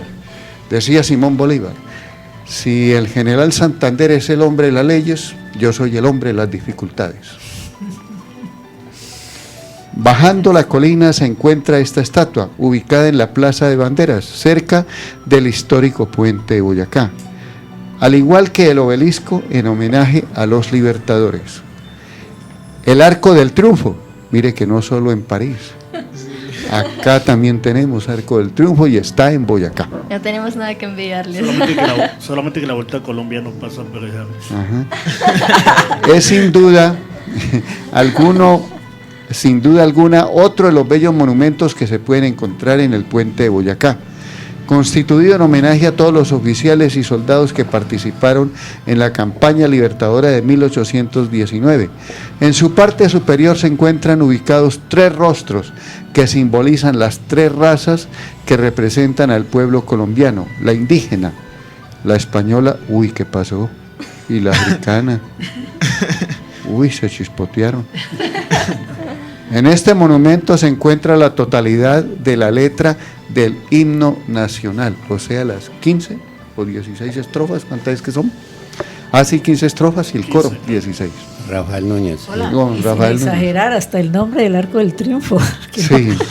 Hombre, el nombre, tuvieran de haberlo variado un Rafael poquito, Núñez. ¿no es cierto? Americanizarlo más. Rebuscado. Claro, pero imagínate. Era muy sencillo, le habían podido colocar el Arco del Triunfo a su persona. Qué épico. La llama de la No, libertad. No me pareció a mí. Inicialmente estaba en el Arco del Triunfo su persona y ahora se encuentra en la Plaza de Banderas. Es uno de los monumentos más importantes y más llamativos del puente de Boyacá, por el fuego que arde de manera perpetua pese a la hostilidad del clima. Para atender las necesidades del turismo que se genera en el lugar, se ha construido más recientemente recintos para convenciones, exposiciones y encuentros, así como también un bello salón con vista panorámica donde transitoriamente ha funcionado un restaurante, el restaurante del Puente Boyacá, que guarda los lineamientos del lugar. Entre lineamientos del lugar encontramos también el ciclorama, una construcción circular en donde anteriormente se proyectaban filminas alusivas a la campaña libertadora. Actualmente el gobierno de Boyacá está realizando toda la gestión para recuperar este lugar para el servicio del turismo nacional e internacional. Este se ubica al frente del parqueadero público del puente de Boyacá. Y por último, la capilla. Se encuentra en la parte alta del lugar, es la primera construcción que se observa desde la carretera en la vía Bogotá-Tunja. Cuando uno sale de Bogotá, alcanza a ver el sacerdote levantando la hostia. Pues, Debiera haberse llamado, por ejemplo, el delirio del iris. El delirio del Chimborazo. El delirio del Chimborazo, ¿no? Que se relaciona con el iris, ¿no? Porque es Sí, Bolívar. claro, el que claro. Debiera haberse llamado así, el delirio del Chimborazo, el delirio del iris. Pues del Chimborazo no, porque es eso es ecuatoriano, del Ecuador. Sí, yo sé que es del Ecuador. Pero ¿por qué no podemos decir el delirio del Boyacazo? Sí, más criollo. Claro, eso es lo que a nosotros nos ha perjudicado toda la vida, que somos unos copietas de Es decir, 7 suelos. siempre queremos tener Venga. simbolismos que están Claro. fuera de la América, Sí, sí, de nuestra América. hay Es mucha que lo que creatividad pasa- acá. No. es que lo que sucede, en mi opinión, es que como venimos siendo desde hace muchos años tan sometidos a que nosotros estamos en subdesarrollo y que como nosotros no somos nada, por así decirlo, en comparado al resto de los países, siempre por querer alcanzar supuestamente aquel nivel, tratamos de traer cosas de allá sin explotar lo que acá tenemos. Bueno. No, pero ya le estamos exportando. Ya le estamos exportando nosotros. Sí, seguro que sí. Claro que sí. Bueno, este poema también es de Manuel Bandeira. Se llama He visto una rosa. He visto una rosa blanca, muy sola en su rama, sola, en jardín y acera, solita en el mundo, entre tanto al sol, en el mediodía, la naturaleza ardía en colores, formas y sonidos, todo con exceso, la gracia esencial, misterio inefable, sobrenatural, del mundo y la vida, estaba en la rosa, en su rama sola, en el tiempo sola, tan pura y modesta, tan cerca del suelo, tan alta en el aire, de mística altura, que oye, se diría, de invisible arcángel, de las palabras santas, de otra enunciación. Oh, qué bonito. Continuamos ahora con Sigue Giovanni, ¿no? Giovanni. Poema 1.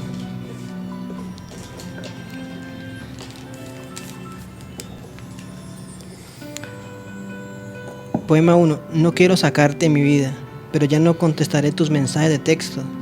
Ya no escucharás el silbido en el jardín para que salgas. No soñarte, no verte cuando juegas al fútbol. No buscarte en tu heladería favorita. Sonreírle a tus amigas, ignorarte aunque me duela. Borrar de mi memoria tu cara cuando me pidas un beso. Hacer que mi perro te odie. Estar donde sé que tú no estarás. Comerme el emparedado que tanto te gusta, pero esta vez será con otra. Muy dedicable, ¿no? Ah, infiel, estás infiel. Bueno, yo voy a leer un poema de mi abuelo. Siempre he dicho que yo escribo los poemas que mi abuelo no pudo escribir. Este es escrito en Ambato, Ecuador, el 15 de mayo. Ambato, tierra de Yuyaringui. Dedicado a Olguita y el cita Zurita. Dice así: somos dos polluelos ausentes del nido y en vano buscamos las alas maternas. Somos dos hojitas de un árbol caído, huérfanos, solas, débiles y tiernas. Las dulces caricias que la madre ofrece apenas sentimos, ay, se terminaron, y del dulce arrullo con que ella estremece al eco y sus besos nos arrebataron. En nuestras dolientes pupilas, por eso proyecta su sombra la mala aventura. En nuestras boquitas privadas del beso materno hay rictus precoz de amargura. La madre, felices los hijos que en nido convierten su tibio regazo. Hay las huerfanitas con sus ojos fijos, con las manos juntas, con su triste abrazo.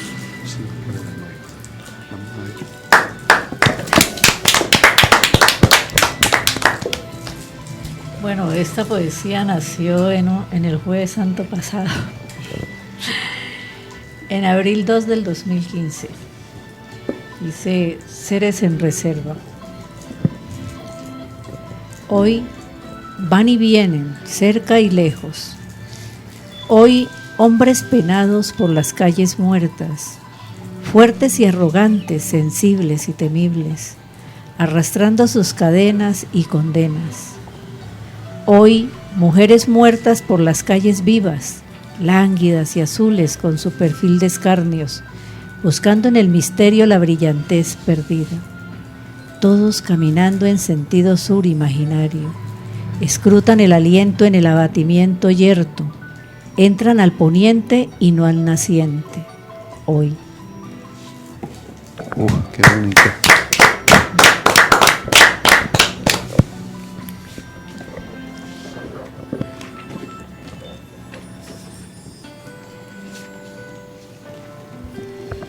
Prematura luna de la tarde, sonriendo al oncer de la noche.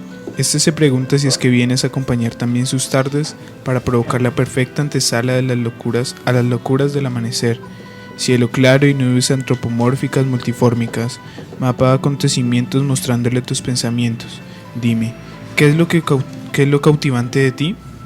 Ahora solamente espero el hálito de la noche y el aroma del café que con ansias deseo. Oh, cómo reconforta mi ser.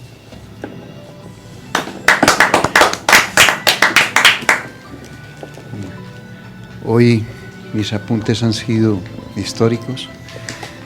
Traigo un apunte sobre la batalla del Palo, o del río Palo. Es muy difícil encontrar información sobre estos eventos que ocurrieron aquí, tan cerquita. Antonio, general. Y me encontré este apunte, dice así: la batalla del Palo, del río Palo, librada el 5 de julio de 1815, fue ganada por los patriotas al mando de los generales José María Cabal, Carlos Montúfar y Manuel Serviés, logrando la pacificación del Cauca durante un año. La panorámica de la batalla pintada por Espinosa, me gustaría ver ese cuadro. José María Córdoba, acuérdate. Leímos ahí luchó José María Córdoba. Sí, el general José María Córdoba tuvo parte activa en la batalla del Palo. Lo ascendieron. Sí, ahí fue donde se ganó un ascenso. Correcto, gracias por recordarme. Dice así: la panorámica de la batalla pintada por Espinosa muestra al fondo, entre nubes de humo, el choque simultáneo de los ejércitos que intentan cruzar el río. Al fondo a la derecha se divisa un campamento.